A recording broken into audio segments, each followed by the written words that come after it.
오해하지 마시고 들어주시면 감사하겠습니다. 저희도 어쩔 수 없이 드리는 말씀입니다. 저희 집에서 일주일 동안 식사하고 주무셨으니 그간 신세진 금액을 좀 계산해 주셨으면 좋겠습니다. 저는 아들의 말을 듣고 제 귀를 의심했습니다. 지금 아들이 뭐라고 했는지, 우리가 아들네 집에서 일주일 동안 먹고 자고 쓴 돈을 달라는 건가 싶어서 다시 물어봤지만 남편과 제가 이해한 것이 맞았습니다. 할머니 빈소 지키느라 제가 회사에 못 나가서 그만큼 돈을 못 벌었잖아요.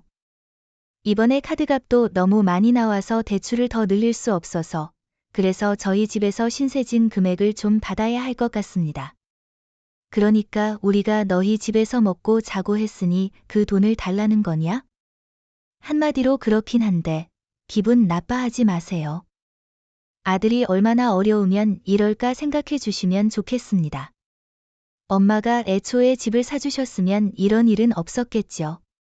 저도 이렇게까지 할 수밖에 없는 게 너무 속상해요. 남편과 저는 어이가 없었지만 일주일 동안 우리가 먹고 쓴 금액이 얼마나 되는지 물었습니다.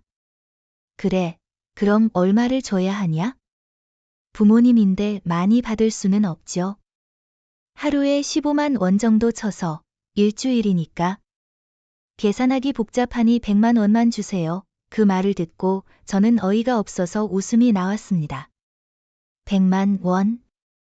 내가 그거 하나 못 주겠냐? 그런데 너희 집 보증금 3천만 원, 엄마 아빠가 도와준 거잖아. 결혼 자금도 도와줬고, 더 크게 보면 낳아주고 길러주고 대학까지 보내줬는데, 그럼 너도 우리한테 지금까지 쓴 돈을 갚아야 하는 거 아니냐? 엄마, 그렇게 말씀하시지 마시고. 아빠가 한마디 해봐요. 아빠가 결혼 전에 다 해준다고 했는데, 그 약속을 안 지켜서 우리가 얼마나 힘들게 사는 줄 아세요? 그래도 모처럼 우리 집에 오셔서 맛있는 것도 사드렸는데, 형편 어려운 상황에서 숙박비랑 식비 정도는 알아서 주셔야 하는 거 아니에요? 그게 언제적 이야기냐. 정말 가슴 아프다. 우리가 널 이렇게 키워서 이런 사람으로 만들었나 싶구나. 남편도 저도. 아들의 집에서 숙박비 100만 원을 달라는 말에 비참함과 후회가 밀려왔습니다. 남편은 더 이상 아들과 상종하지 않겠다며 제 손을 잡고 그대로 아들 집을 나왔습니다. 그리고 택시를 타고 바로 기차역으로 향했습니다. 안녕하세요. 저는 60대 후반의 한영옥입니다. 제 이야기를 듣는 분들 중에는 저보다 어린 사람도 나이 많은 어르신도 있을 겁니다. 저는 모든 삶이 숭고하고 살아갈 가치가 있다고 생각합니다. 각자 자신의 삶을 가꾸는 것은 매우 가치 있는 일이고 각자 빛나게 살아가는 것에 의미가 있습니다. 그래서 저는 각자 도생이라는 말을 평생 가슴에 새기며 살았습니다. 제가 그렇게 살았기에 제 자식도 그렇게 살아가길 바라며 교육했습니다. 저희 부모님도 어렵게 사셨지만 저희 형제들에게 아들, 딸 구별 없이 스스로 사는 법을 가르쳐 주셨습니다. 한마디로 물고기를 잡아서 자식들에게 먹이는 것보다 물고기를 잡는 법을 가르쳐 주신 분들이었죠. 저희 형제들은 그런 부모님께 불만 하나 없이 잘 자랐습니다. 때로는 부모님이 냉정하게 느껴질 때도 있었지만 우리를 위한 진심을 잘 알았기에 더 열심히 살았습니다. 저는 장녀라서 동생들을 챙기고 싶었지만 아버지가 이를 말리셨습니다. 그 당시에는 장녀들이 남동생을 챙기는 것이 흔한 일이었지만 저희 부모님은 달랐습니다. 영호가, 동생들을 위해서 내가 왜 애써야 하니? 너는 내 인생을 살아야 하고 동생들도 자기 인생을 책임질 거다. 자식들은 부모가 돌봐야지. 장녀가 짐을 짊어질 이유는 없다. 아버지의 말씀에 저는 장녀라는 부담감을 내려놓을 수 있었고 제 삶을 책임지며 살아갈 수 있었습니다. 부모님의 말씀 덕에 저는 안도감을 느끼며 제 삶을 열심히 살아가기로 다짐했습니다. 형제들은 삼남이녀였는데 둘째 동생은 공부를 잘해 서울로 대학을 갔고 막내 여동생도 반에서 성적이 좋아 오빠처럼 서울로 대학을 가기를 바랐습니다. 저와 셋째, 넷째 남동생들은 공부에 흥미가 없어 고등학교를 졸업하자마자 일을 시작했고 제 통장에 돈이 차곡차곡 모이는 것이 삶의 재미였습니다. 물론 부모님께서는 각자 자기 삶을 살라고 하셨지만 동생들이 필요할 때 저는 돈을 보태주기도 했습니다. 부모님도 자식들에게 의지하지 않으려고 하셨지만 저는 부모님의 어려움을 알아채고 슬쩍 봉투를 건네곤 했습니다. 부모님은 몇 번씩 거절하시다가 결국 받으시고는 다시는 그러지 말라 하셨지만 저는 그 말을 흘려듣고 정넘치게 용돈을 드렸습니다. 그래서 저는 집안의 기둥처럼 되어 동생들에게 신뢰를 얻었습니다. 나름 제 소신대로 살아가던 중 저를 인정해주고 존중해주는 남자를 만나 결혼하게 되었습니다. 같은 직장에 다니던 사람이었는데 함께 커피를 마시며 대화를 나누다가 그가 저를 자기 이상형이라고 하며 식사를 한번 하자고 했고 그것이 인연이 되어 결혼까지 가게 되었습니다. 제 남편은 올곧은 사람이었지만 시부모님은 남편과 달리 저를 이해하지 못하셨습니다. 결혼 후 저는 시댁에서 함께 살게 되었고 시어머니는 직장도 다니지 못하게 하시며 저를 구박하시고 눈엣 가시처럼 생각하셨습니다. 빨래나 청소는 눈치껏 알아서 해야지. 직장 다니던 때처럼 대단한 직원이었는지는 모르겠지만 이제 시집에 왔으면 우리 집안의 귀신이 될 각오로 희생해야지. 알겠냐? 희생이요? 제가요? 그럼 시집에 왔으니까 당연하지. 우리 집 식구들을 왕처럼 여기고 살면 내 속이 편할 거다. 저는 차마 대꾸할 수 없었습니다. 이런 사고방식을 가진 사람과는 대화가 통하지 않으리라는 걸 알았기 때문입니다. 사회생활을 하면서 배운 건 이런 눈치가 빨리 생긴다는 것이었습니다. 사실 남편과 따로 살고 싶거나 아니면 이혼하는 것이 나을 것 같다는 생각도 들었지만 이미 그때는 아이를 임신한 상태였습니다. 시댁에서는 제가 아이를 임신했으니 시집살이를 좀 덜 시킬 줄 알았지만 오히려 임신했다고 더 열심히 움직이라며 저를 더 힘들게 했습니다. 같은 시기에 임신한 시누이가 왔을 때 저는 임산부임에도 불구하고 시누이의 뒷바라지를 해야 했습니다. 힘들 때가 많았지만 제일 서러웠던 것은 음식에서 차별을 당하는 것이었습니다. 시누이는 맛있는 갈비찜을 먹는 동안 저는 김치로만 밥을 먹었고 남편이 몰래 사온 시장 통닭을 같이 먹으며 버텼습니다. 남편은 시댁 식구들 때문에 항상 저에게 죄인처럼 지냈습니다. 배가 뭉치고 힘들 때도 많았지만 저는 몸을 아끼며 열심히 관리해서 겨우 아들을 낳았습니다. 아이고, 아들을 낳았네. 우리 장손이구먼. 수고했다. 앞으로 손주 둘만 더 낳으면 좋겠구나. 죄송해요. 저는 아이 하나만 낳을 거예요. 자식 때문에 상처받고 싶지 않고 저희 가족 계획은 저희가 알아서 하겠습니다. 뭐라고? 애 하나만 낳겠다고? 애가 외롭지 않겠냐?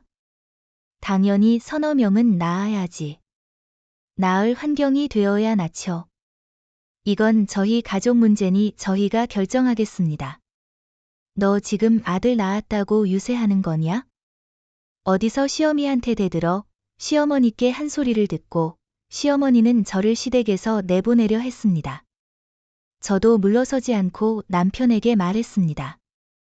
더 이상 이런 대우는 못 참아요. 시누이와 나도 같은 임산부인데 왜 나만 시누이 뒷바라지를 해야 하죠? 저도 똑같은 임산부입니다. 저는 더 이상 이 집에서 못 살겠어요. 출산 후 저는 시어머니께 그동안 쌓인 분노를 터뜨렸습니다. 남편도 그동안 제가 얼마나 힘들었는지 알고 있었고 시어머니와의 사이를 중재하려 했지만 시어머니는 저를 계속 무시하고 식모처럼 대하셨습니다. 결국 남편도 포기하고 분가를 결정했습니다. 옛날 분이라서 그래. 이제 우리 둘이 편하게 살자. 어머니가 합가하자고 했을 때 내가 잘 말씀드렸어야 했는데 당신한테 상처 줘서 미안해. 이미 지나간 일은 어쩔 수 없죠. 저는 앞으로 누구에게도 부당한 대우를 받지 않겠습니다. 우리 자식들에게도 그렇게 가르칠 겁니다. 저는 그렇게 마음먹고 아들 하나를 키웠습니다.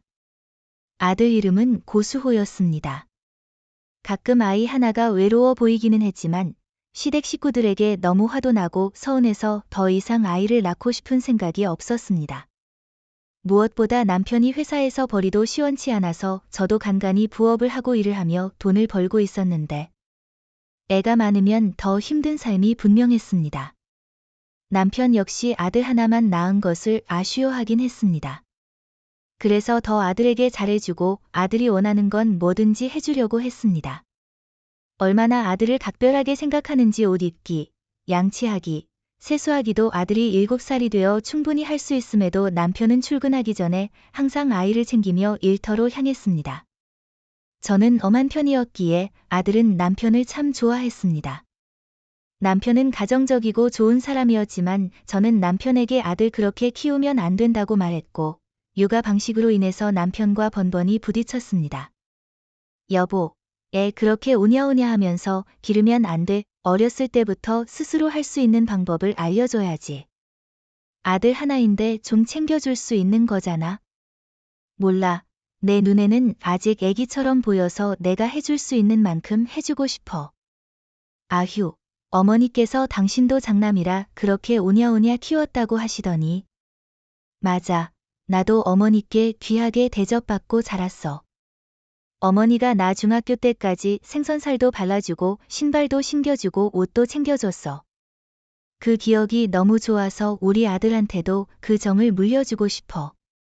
그건 정이 아니야. 아들 스스로 할 수 있는 건 스스로 할 수 있게 둬야지. 저는 더 이상 말을 할 수 없었습니다. 남편은 다정하고 가정적인 사람이었지만 한 직장을 꾸준히 다니지 못했습니다. 일을 시작하면 힘들어서가 아니라 항상 혼자 상처받고 누군가 도와주길 바랐습니다. 실수를 했을 때도 남 탓하기 바빴고 궁지에 몰리면 스스로 해결하지 못해 항상 누군가의 도움을 필요로 했습니다.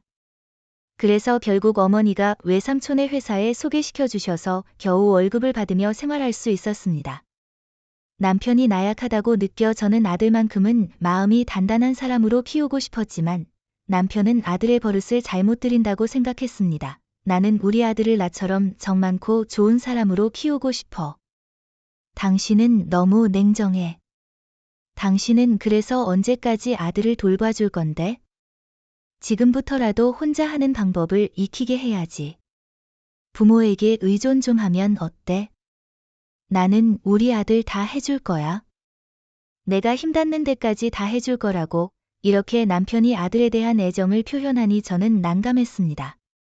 남편은 제가 시어머니와의 갈등으로 분가한 것에 대해 마음속에 걸려 있었는지 저를 원망하는 것처럼 보였습니다. 남편은 저에게 열등감이 있었던 것 같습니다. 제가 자식에게 뭔가 하려고 하면 남편이 가로막고 자기가 교육하겠다고 나섰습니다. 남편은 아들을 따뜻하고 정 넘치는 사람으로 키우겠다고 하며 아들을 지나치게 감싸 안았습니다.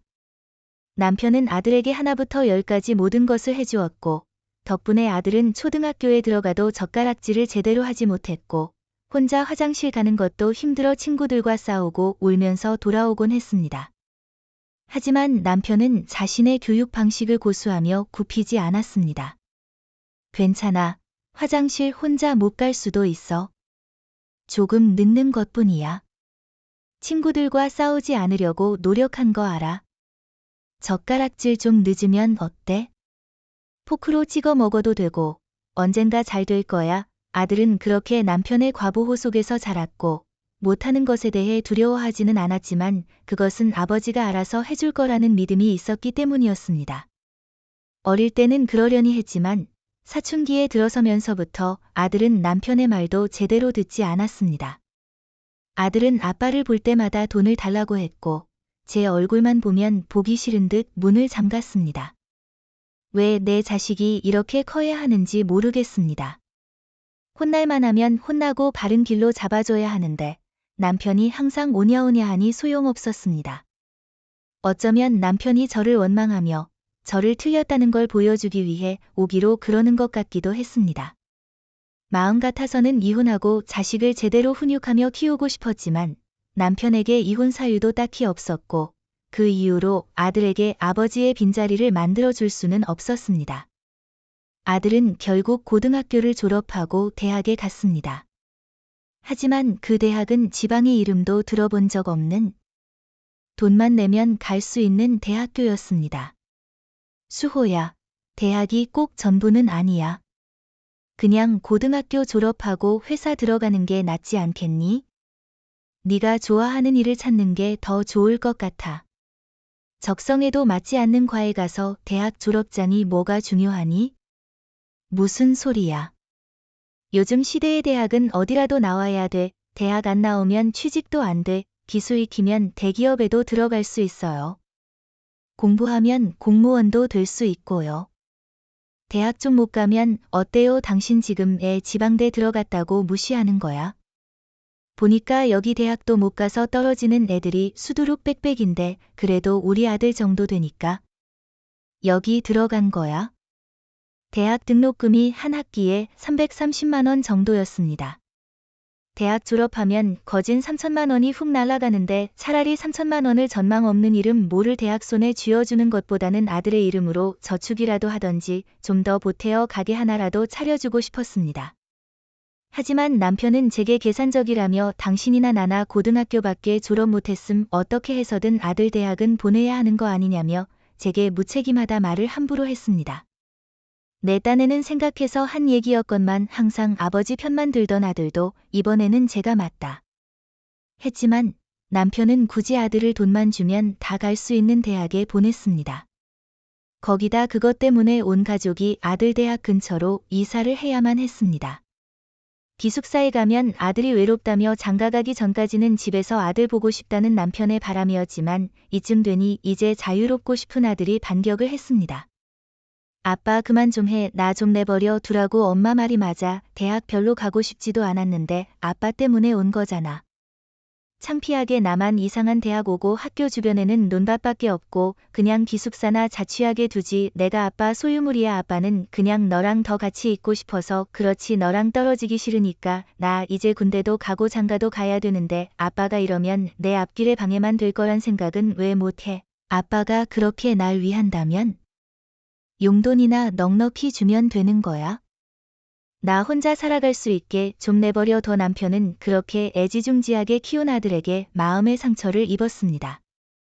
한동안 정신을 차리지 못하고 방에 틀어박혀 알아듣기만 했죠.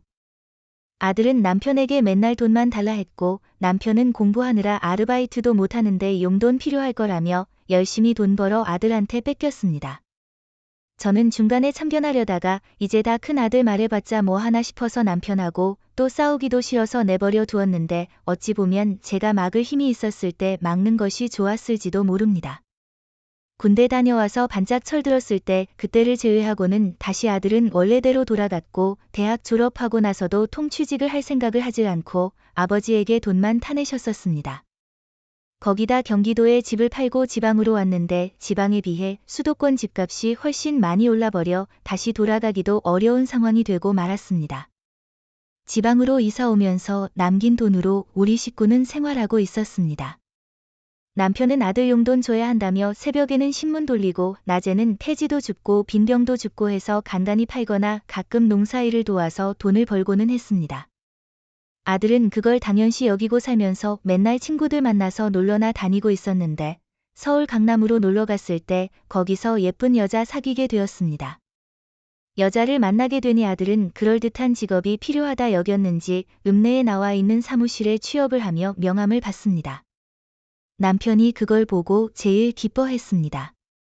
내 아들이 드디어 명함이 생겼어. 회사에 취직도 잘하고 네가 드디어 애비맘을 알고 철이 들었구나. 나는 네가 해낼 줄 알았다. 수호야, 그래 잘했다. 이제 장가갈 나이 됐으니 직업이 있어서 돈을 벌어야지. 나중에 네가 처자식 다 벌어먹이고 살아야 하는데 괜찮아요? 어차피 부인이랑 맞벌이 할 건데요. 뭐 요새는 결혼이고 뭐고 다 반반 시대라면서요. 아버지 엄마는 좋겠어요. 그래도 나 결혼 자금 반만 대주면 되잖아요. 결혼 자금 반을 대줘. 이 녀석아 너 아직 28살이야. 지금부터라도 직장 생활 열심히 해서 돈 모아서 가야지. 에이 내가 버는 거 얼마나 된다고. 내가 버는 돈은 여자친구랑 쓰기도 빠듯하단 말이야. 여자친구가 서울 살아서 차비만 해도 만만치 않다고. 그래도 돈을 모아야지. 언제까지. 부모가 너를 위해서 다 해줄 수는 없다. 엄마가 아무리 그래도 아빠는 생각이 다르거려. 아빠는 나 장가갈 때까지 그래도 도움 줄 거지. 나 아빠만 믿는다. 그럼 수호 넌 애비만 믿어라. 내가 어떻게 해서든 내 전부를 바쳐서라도 너 기죽지 않게 다 해줄 테니까.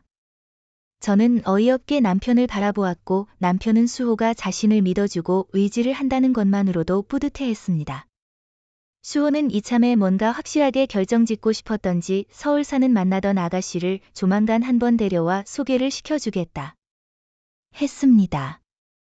그때 아들 나이 30살 정도쯤 되었는데 이제 슬슬 결혼할 나이가 되었다고 생각을 했었나 봐요.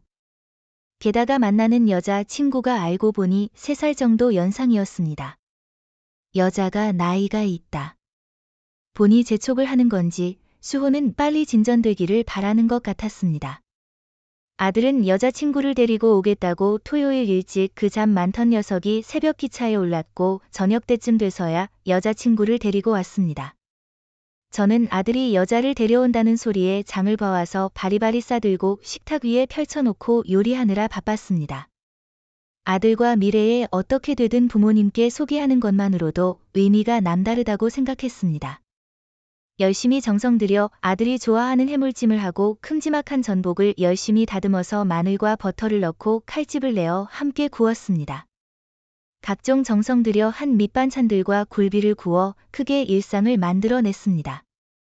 하지만 제가 손님 맞으러 분주하게 움직이는 동안 남편의 얼굴은 쉬이 펴지질 않았습니다. 아들을 아낀 만큼 며느리감을 깐깐하게 볼 것 같았습니다. 이윽고 초인종 누르는 소리가 나며 아들이 며느리의 손을 잡고 같이 왔습니다. 저는 버선발로 나가려 했지만 남편이 말렸습니다. 무슨 귀한 손님이 오길래 버선발로 나가 비밀번호를 모르는 것도 아니고 그냥 알아서 들어오게 해. 아들은 아무래도 부모님이 직접 문을 열어주게 하며 여자친구를 그만큼 환영한다는 의미를 두게 하고 싶었지만 남편은 호락호락하지 않았습니다.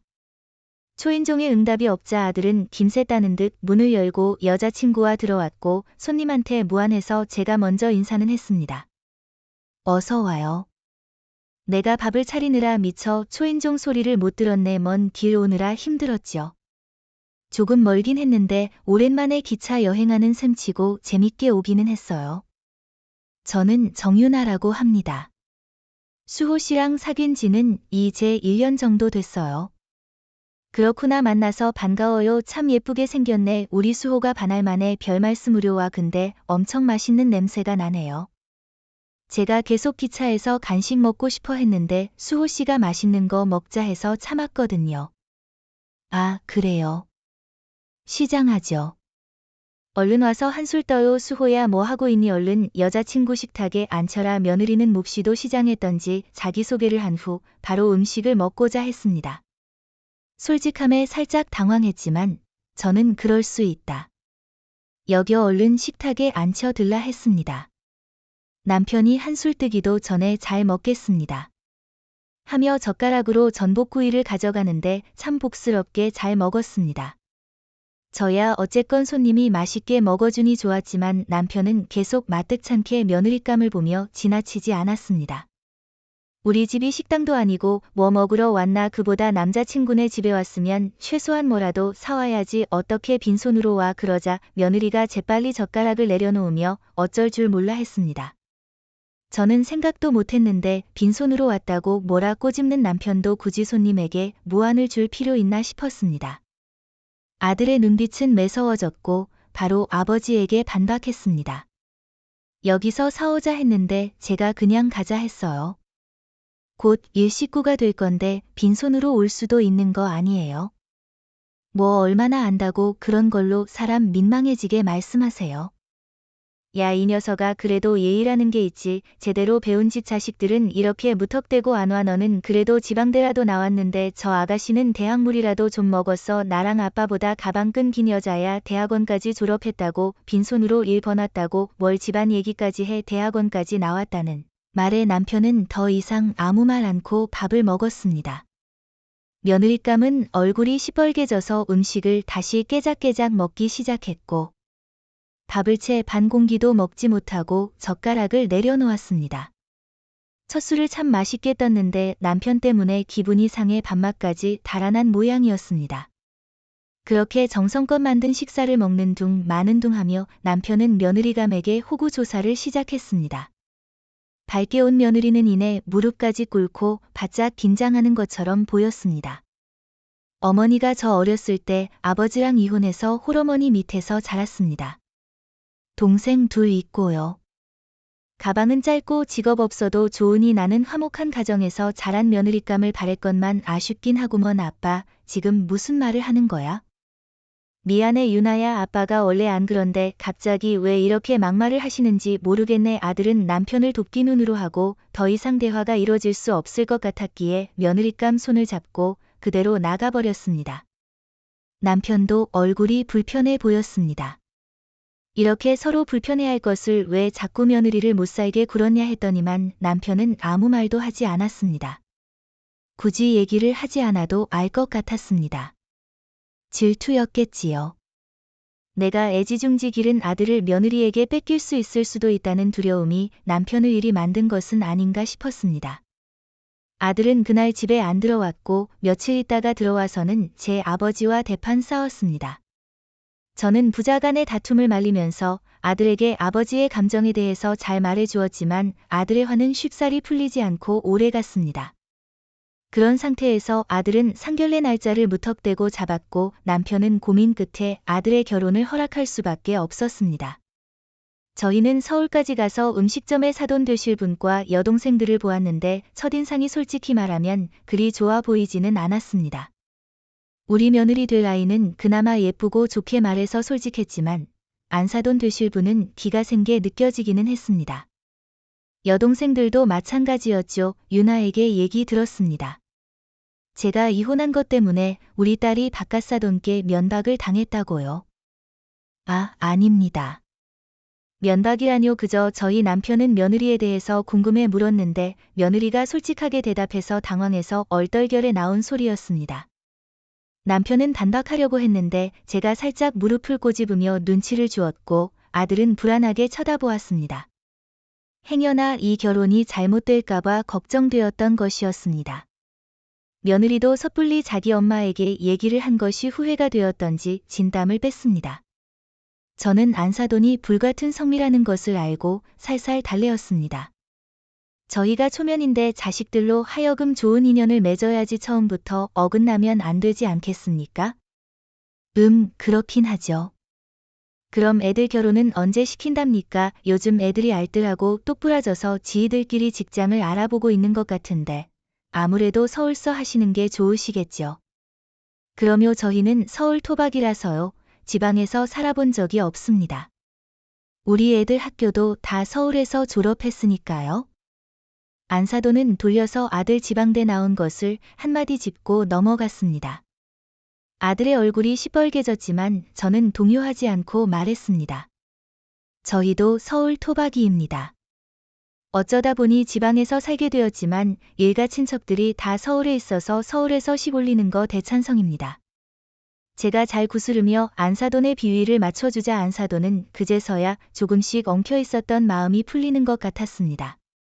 다행히 상견례는 잘 해결되었고 결혼식 날짜 둘이 의논해서 알아서 잘 잡으라고 했습니다. 그리고 곧 식장이랑 날짜가 잡히자 순식간에 빠른 속도로 진행해 갔습니다. 그런데 문제는 신혼집이었습니다. 안사돈은 당연히 아들이 신혼집을 해오는 줄 알았다지만 서울 집값이 상당히 올라 있어서 저희도 지금 지방에 갇혀 오도 가도 못하는 판이었습니다. 그리고 굳이 그게 아니더라도 저는 아들에게 집을 해줄 생각은 없었습니다. 처음부터 아들에게 말했다시피 네가 능력껏 알아서 벌어서 가라 분명히 말을 했습니다. 하지만 아들은 남편이 자기 결혼할 때 아버지만 믿으라고 했다며 그것만 철석같이 믿었나 봅니다. 뒤늦게 직장 다니면서 번 돈 데이트하면서 족족 다 써버리고 신혼집부터 시작해서 정작 결혼식에 들어가는 모든 비용을 다 남편에게 청구할 기세였습니다. 가뜩이나 안사돈이고 며느리고 마뜩차는 마당에 돈이 있어도 안 해줄 남편일 것 같긴 하지만 남편은 가진 돈 또한 없었습니다. 그저 아들 앞에서 강해 보이려고 허세나 부리고 있었던 것이었습니다. 정작 믿었던 아버지가 돈을 내놓질 않자 아들의 화는 극에 달했습니다.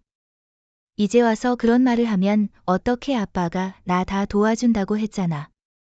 나 결혼할 돈 한 푼도 없는데 어떡하라고 네가 이렇게 빨리 결혼할 줄은 몰랐지. 한 3에서 4년 있다가 할 줄 알았다. 지금 통장이 무일 뿐인데 3에서 4년이면 결혼 자금이 모여 나 집도 필요하고 결혼식 비용도 필요한데 어떡하냐고 다 요즘 사람들 반식한다. 하지 않았냐 너는 직장 생활하면서 한 푼도 못 모았음 문제 있는 거 아니냐. 남편은 물론 가진 게 없기도 없지만 사실상 집 담보로 대출을 받으면 충분히 해줄 수는 있었습니다. 하지만 며느리가 내내 마음에 안 들었던지 끝까지 보태준다는 소리를 하지를 않았습니다. 저는 이때는 남편이 맞다고 생각했습니다. 물론 아들이 결혼 자금을 부모에게 의지하려 했을 때에 남편이 그때 당시 좀 더 선을 그었으면 아들이 마련했을 텐데 아쉽기는 했습니다. 그래서 원망은 감수해야 하지만 아들이 스스로 뭔가 독립을 할 때 자기 힘으로 해야 하는 것은 맞다. 여겨 남편을 응원했습니다. 정 그러면 처갓집에 가서라도 살아라 아니면 며느리 우리 집에 와서 살게 하던지 양가가 다 자가로 있는데 뭐가 걱정이냐. 분가해야만 하는 것도 아니고 요새 누가 부모님하고 같이 살아. 다들 분가해서 신혼살림 알콩달콩 하면서 살지. 아빠 설마 나랑 같이 살고 싶어서 일부러 그러는 건 아니지. 며느리가 여기 난 온다 할 텐데 내 무슨 능력이 있어서 널 우리 집에 합가하게 만들겠냐. 이참에 장모님께 잘 말씀드려봐라. 혹시 아냐 너희 독립할 때까지 방 한 칸 내어 주실지. 아 그러지 말고 아들 하나 있는 거 정말 이렇게 기죽이며 장가 보낼 거야? 엄마 아빠 사는 집 대출 받아서라도 좀 해줘. 대체 나더러 결혼을 어떻게 하라고. 오랜만에 남편이 정말 똑 부러진 소리만 골라 한다 생각했습니다. 아들은 남편이 쉬 흔들릴 것 같지 않자 저를 바라보았는데 며느리에게 살갑게 대해줬기 기대를 갖고 있는 것 같았습니다. 하지만 저 역시 아들에게 바라던 집은 해줄 수 없다 했습니다. 허나 그렇게 결혼까지 하는데 아들 돈 없는 거 뻔히 알면서 막다른 길로 내몰게 할 수는 없어 결혼식 비용은 대주겠다고 했고 여유자금 3천만 원 정도는 보태주겠다 했습니다. 그래도 요새는 나라가 청년들을 위한 신혼부부 전세금 대출이나 국민행 복주택처럼 제도가 잘 되어 있어서 충분히 해결을 볼 수 있을 거라 생각했습니다. 뭐 이도 저도 안 되면 정말 사돈네 들어가서 사는 수밖에 없었겠지요. 보리쌀 선 말만 있어도 처가살이는 안 한다 했지만 저는 아들이 안사돈하고도 잘 지내기를 바랐습니다. 다 같은 식구가 되었으니까요. 각자 도생이라는 의미를 새기고 아들에게 실천을 하게끔 하고 싶었습니다. 하지만 남편이 이미 아들을 의존적으로 만든 건 책임이 있었기에 저 역시 부모로서 내 아들을 마냥 나 몰라라 할 수는 없는 노릇이었습니다. 아들은 아쉬운 대로 3천만 원을 받아들었지만 저희에게 고맙다는 소리 한 번을 안 했습니다. 턱없이 부족하다고 생각했기 때문이었을 겁니다. 아들에게 고맙단 소리 들으려고 준 건 아니니 서운해 안 하기로 했습니다. 최소한의 부모로서 도리였기에 한 푼도 없는 아들 당장 결혼할 수조차 없으니 부족한 결혼 자금이나마 보태주었던 것이었습니다. 아들은 결혼식을 올렸고 신혼여행까지 보낸 후에 드디어 할 도리는 다 했다고 생각했습니다. 남편의 시선이 무척이나 먹먹해 보였지만 어쩔 수 없는 노릇이었습니다. 어차피 자식이란 다 품 안의 자식이고 반려자를 만나면 떠나보내는 게 이치였으니 말입니다. 아들은 신혼여행 다녀와서 그래도 며느리와 함께 저희 집으로 인사를 하러 왔습니다. 한복을 입은 한 쌍의 부부를 보니 사이좋은 원한 같았습니다. 이제야 아들이 부모의 품 안을 떠나 진정한 어른이 되었다는 것을 실감했습니다. 참곱구나 참집은 마련되었니 돈만 주고 아들이 집을 어떻게 하기로 했나 궁금했던 저는 아들에게 물었습니다. 며느리가 대신 대답했습니다. 제 직장 근처에 집을 얻기로 했어요. 빌라인데 보증금이랑 월세가 그나마 좀 적게 나왔더라고요. 일단 둘 다 열심히 벌고 있으니 신혼생활은 분가해서 살아보기로 했어요. 잘 되었다 싶었습니다. 남편도 며느리의 말을 듣자 긴장했던 표정을 푸는 것 같았습니다. 행여나 보태준 돈이 저거 처가살이를 할까봐 전전긍긍했던 남편이었는데 며느리가 월세를 살게 되었다 하니 미소가 지어졌습니다. 저도 결혼하면 안사돈이랑 한 식구가 되었으니 합가해도 된다 생각했지만 마음 한편으로는 걱정이 많이 되었던 모양이었습니다. 보증금이 모자랐을 텐데 되물으니 며느리가 가진 돈으로 버텼다 했습니다. 뭘 모르는 것 같았지만 야무지게 돈은 곧잘 모아 놓은 것 같았습니다. 3천만 원 정도 더 보태어서 6천만 원의 빌라 33평 월세로 들어가서 산다 했습니다. 신혼집이라 깨끗하게 인테리어 되었고 가전가구도 알뜰하게 홈쇼핑에서 구매해서 다 채워 넣었단 소리에 참으로 기특해 보였습니다. 저는 며느리가 전복을 좋아했던 것을 기억해서 다시 한번 깨끗하게 씻어 전복구이를 해주었습니다. 결혼해서 그런지 며느리는 더 이상 시아버지 눈치 보지 않고 참 맛있게 먹었고 남편은 말수가 부쩍 줄어 입을 굳게 다물 뿐이었습니다. 며느리가 있어서가 아니라 아들이 장가간 후 말을 잘 안 하는 게 일상이 되었습니다. 아들이 그걸 보면 아버지 비위를 좀 맞춰주면 좋겠는데 아들도 고집이 있어서 아버지를 병풍 보듯 했습니다. 아들을 따로 불러서 그러지 말라 해도 아랑곳억 썼습니다. 남편이 한때 미웠던 적도 많았지만 함께 늙어가고 보니 안쓰러웠습니다. 변변한 노후 자금조차 모아 놓질 않아 값나가지 않는 집 한 채가 전부인데 남편의 염색을 뚫고 나온 흰머리를 골라주며 이걸로 주택연금이나 받으며 먹고 살자 했습니다. 남편은 이래저래 생각이 많아지는 것 같았습니다. 당신 외롭고 쓸쓸한 거 알아? 이제 자식 장가 보냈으니 우리 인생 살자. 여행이나 다니면서 노후 생활 잘 지내봐요. 나는 인생의 아들이 전부였는데 아들이 장가 가고 나서 그게 다 헛된 건지를 알게 되었어. 나도 그렇지만 아들 장가 안 보낼 순 없잖아. 외아들이라 더 보내야지. 우리 나중에 없어져도 잘 살 수 있게. 녀석도 아버지가 되면 우리 심정 이해할까? 그래도 그때는 이해해주겠지. 아주 조금이라도 남편의 말이 참으로 쓸쓸하게 느껴졌고 저는 고개를 끄덕이며 대답을 대신했고 남편도 제 말에 위안이 되었던지 깊게 한숨을 쉬며 감정을 털어내 보려고 애썼습니다. 그 기점으로 남편은 우울함에서 조금씩 벗어나는 것 같았고 저는 남편을 데리고 동네 노인정도 데려가 보고 좀 거리가 있지만 서투른 운전을 하고서 문화센터에도 데리고 갔습니다. 남편도 조금씩 웃음을 되찾는 것 같았습니다. 그걸 바라보는 제 마음도 한결 놓였습니다. 그러다가 저는 서울시댁으로부터 안 좋은 소식을 접하게 되었습니다. 바로 시어머니께서 하루 이틀 하시며 위독하셨는데 방금 숨을 거두셨다 했습니다. 남편의 즐거웠던 눈동자가 흔들리며 절망으로 바뀌었습니다. 시어머니께서 97세셨는데 치매가 심하셔서 요양원에 계셨다가 명에 다해 돌아가셨다고 들었습니다. 그 옛날 저랑 비슷한 시기에 임신을 해서 절 시어머니와 함께 시집살이 시켰던 시누이가 덤덤하게 제게 일러두었습니다.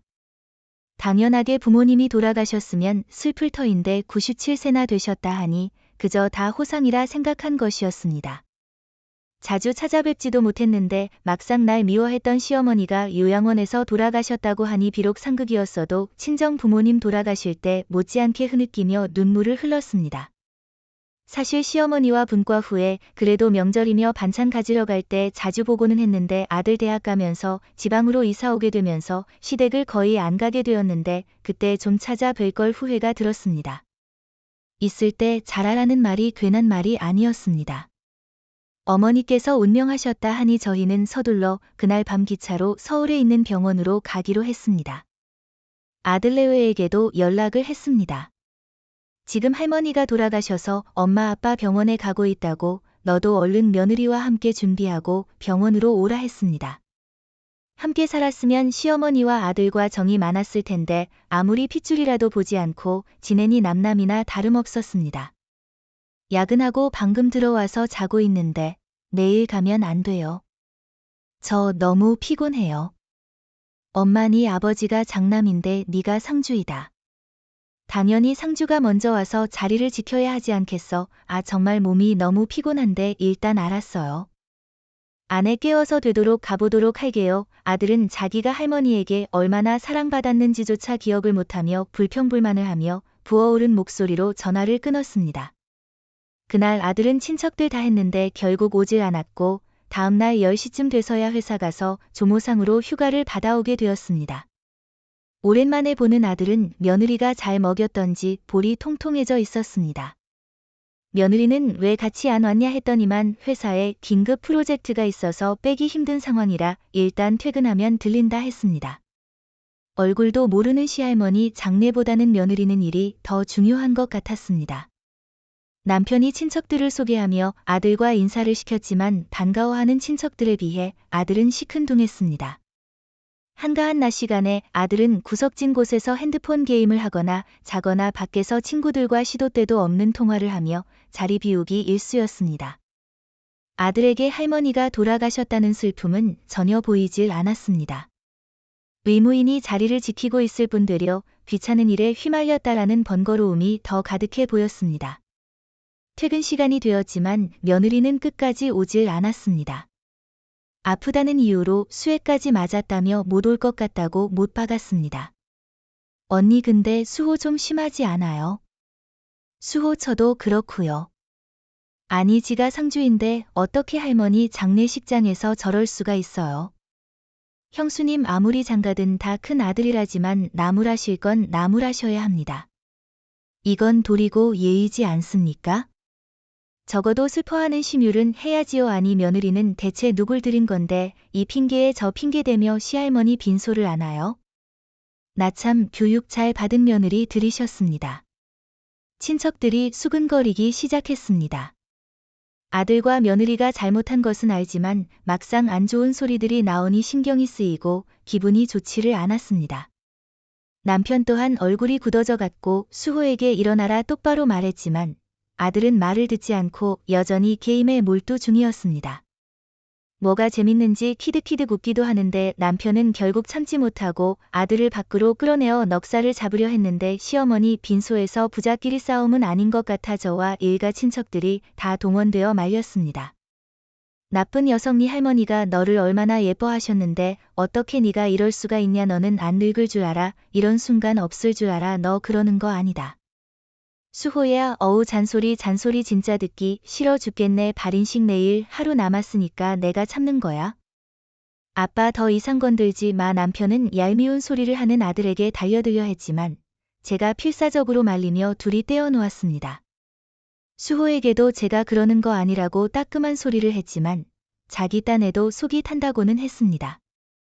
우리는 유급휴가 이런 거 없어. 조모상이고 부친상이고 휴가 내면 다 돈을 못 받게 되는데 그만큼 손해가 나잖아. 카드값 메꿀 것들이 수두룩한데 이거 리볼빙 밀리면 또 이자 나간다고 하며 획하고 가버렸는데 저도 신경 쓸 것이 많아서 더 이상 수호에게 쓴소리를 못하고 돌아왔습니다. 겨우겨우 발인식을 마친 뒤 납골당의 시어머니가 안치가 되었습니다. 모두가 숙연해지는 마음으로 고인의 명복을 빌고 있을 때 아들은 이제 다 끝났다고 곧 가겠다고 며느리하고 통화하느라 바빴습니다. 그리고서 다 뿔뿔이 흩어지려 할 때 아들이 뜬금없이 전화를 받다 말고 얘기를 했습니다. 할머니께서 아버지를 아끼셨다고 했는데 아버지한테 혹시 유산을 많이 남겼나요? 아들의 말에 거기 있는 일가 친척들이 다 어이없어 했습니다. 누가 보더라도 손주가 할머니 유산을 생각하고 얘기한 말이 틀림없었으니 황당하기 그지 없었습니다. 다들 대꾸 대신 저더러 자식 교육을 어떻게 시켰냐고 한마디 할 정도였습니다. 저는 억울했습니다. 남편은 제게 오는 비난을 알면서도 모른 척하며 침묵으로써 제 잘못으로 돌렸습니다. 시어머니는 안타깝게도 남긴 재산이 아무것도 없었다 했습니다. 이모님 남편을 불러서 뭐라 따로 불러 긴 시간 동안 얘기를 해 아들은 내심 기대하는 것 같았지만 남편은 사실상 아무것도 못 얻은 채 빈털터리로 돌아왔습니다. 이제 집으로 돌아가야 할 때가 왔습니다. 저는 남편과 함께 집으로 돌아가려고 택시를 잡으려는 순간 며느리에게 연락이 왔습니다. 시할머니 빈소에 오지 않는 며느리가 괘씸해서 받지 않으려 했지만 그래도 평생 안 보고 살 사이 아니니 받을 수밖에 없었습니다. 대신 목소리가 곱게 나갈 자신은 없었습니다. 무슨 일이냐 어머님 혹시 기왕 오신 김에 저희 집에 좀 묵고 가시면 어떠세요? 간만에 오셨는데 저희 어머니께서 뵙고 싶어 하시더라고요. 우리를 갑자기 왜 아니오 별일은 아니고요. 그냥 오신 김에 뵙고 싶다는 거죠.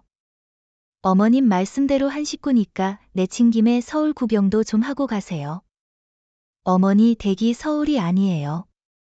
서울이 좋게 변한 건 알겠구나. 우리도 좀 있다. 가고 싶긴 하지만 머물 데가 없어서 말이다. 저희 집에서 주무시고 가시면 되죠. 어차피 가셔서 바쁘시지 않으시다면 며칠 머물다 가세요.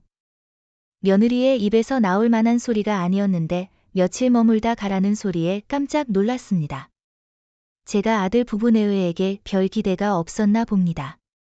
이런 호의에 깜짝 놀랄 지경이니 말이지요. 요새 사람들 부모 오는 거 싫어한다 하던데 며느리는 오히려 놀러 오라고 하면서 며칠 푹 쉬다 시골집으로 돌아가시라 했습니다. 서울 한번 올라오는 거 힘들긴 한데 내친 김에 국가건강검진이나 받고 갈까 싶어서 남편에게 말했더니만 고민하다 알겠다고 했습니다. 남편도 아들이 어떻게 사나 궁금했던 모양이었습니다. 아들과 남편이 시어머니 빈소에서 한바탕 했으니 이 기회에 잘 풀고 내려갔으면 바랬습니다. 안사돈도 오랜만에 뵙는 자리를 마련해서 내친 김에 뵙고 가는 것도 나쁘지 않으니 겸사겸사 아들 내외네 집에 가게 되었습니다. 어머님, 아버님 어서 오세요. 누추하지만 들어오세요. 맑은 구축 빌라였는데 안에는 참 깔끔했습니다. 평수도 크고 서울 한복판에서 괜찮게 산다 여겼습니다. 며느리가 마음에 들지 않고 예에 없는 것은 맞지만 능력은 있는 것 같았습니다. 어떤 의미로는 아들과 잘 어울리지만 아들에게 그다지 어울리는 배우자감은 아니라는 생각이 들었습니다. 며느리는 안방을 주었습니다. 안방까지 안 내줘도 되는데 시할머니 빈소에 안 와서 그런지 저희를 아주 극진하게 모시려 했었습니다. 남편은 집안 곳곳을 둘러보며 힘없이 침대에 털썩 주저앉았는데 며느리의 생각이 뜻밖의 모습이었던지 저나 남편이나 참 오래 살고 볼 일이다 싶었습니다. 그날 하루는 아들 내외에서 깊은 잠을 지낸 뒤 다음 날은 아들 며느리가 출근했기에 집에 있다가 바깥 공원을 한 바퀴 돌고 오자고 했습니다. 공원에서 산책하고 놀다가 카페도 가고 저녁에는 안사돈을 만나 함께 식사도 했습니다. 그리고 돌아와서는 아들 내외내에서 잤는데 안방에서 하루 자니 몸은 편하기는 했지만 마음이 불편하여 거절을 했습니다. 다음 날은 건강검진을 하러 예약한 시간에 맞춰서 나갔고 그 다다음 날은 일가 친척들 다시 만나서 사는 얘기를 하다 오곤 했습니다. 그렇게 일주일 정도 아들 내외내에서 극진히 대접받고 가니 아들에게 마냥 고마워서 틈틈이 과일도 사다 주고 배달 음식도 시켜주고는 했습니다. 그럴 때마다 아들 며느리는 괜찮다며 푹 쉬다 가라 했는데 저희는 그것만 믿고 다음날 새벽 기차를 타고 가려고 짐을 챙겼습니다. 아들네 집에 일주일 정도 있으면서 편하고 좋은 것들도 있었지만 살아온 삶의 터전이 정이 들어서 그런지 서울 토박이인데도 길 막히고 복잡한 서울에서 살라 하면 못 살 것만 같았습니다. 느리고 여유로운 살던 시골이 훨씬 저희에게 편하고 어울리는 곳이었습니다. 아들 내외가 푹 자는 것 같길래 나중에 전화로 갔다는 거 알려줘야겠다 싶었는데 그런데 아들이 일찍 일어나 저희를 말리며 손을 내밀었습니다. 손의 의미가 뭐였는지 아들의 말을 듣고서야 알 수 있었습니다. 오해하시지 마시고 들으시면 좋겠는데 저희도 어쩔 수 없이 말씀드리는 거예요. 우리 집에서 일주일 정도 먹고 주무시고 하셨으니 그간 저희 집에서 신세진 금액을 좀 계산해 주셨으면 좋겠어요. 저는 아들의 말을 듣고 제 귀를 의심했습니다. 지금 아들이 뭐라 그랬나 설마 하니 지금 우리가 아들네에서 일주일 동안 먹고 자고 쓴 돈을 달라는 말인가 싶어 다시 되물었지만 남편과 제가 이해한 것이 이번 들어도 맞았습니다. 할머니 빈소 지키느라 나 회사 못 가서 빠진 만큼 돈 못 받는다는 말씀 드렸었지요. 이번에 카드값도 너무 많이 나와서 대출로 돌리자니 더 이상 빚을 늘릴 순 없고 해서 저희 집을 좀 이용하기로 했어요. 그러니까 너희 집에서 우리가 먹고 자고 했으니 지금 그 돈을 달라는 거냐 한마디로 그렇긴 한데 기분 나빠하시지 마시고 아들이 얼마나 어려우면 이럴까 입장 이해해 주세요. 그러니까 엄마가 애시당초 집 사줬으면 이런 일은 없었을 거잖아요. 나도 이렇게까지 할 수밖에 없어서 너무 속상하다고요. 남편과 저는 기가 찰 지경이었고 그래 일주일 동안 우리가 먹고 쓴 금액이 얼마인지 원하는 금액을 말하라 했습니다. 그래 그럼 니들한테 얼마나 줘야 하냐? 기가 막히지만 얘기나 한번 들어보자. 그래도 부모님인데 어떻게 많이 받겠어요. 하루에 15만 원 정도 쳐서 일주일이니까. 에이 계산하기 복잡하니까 100만 원만 주세요.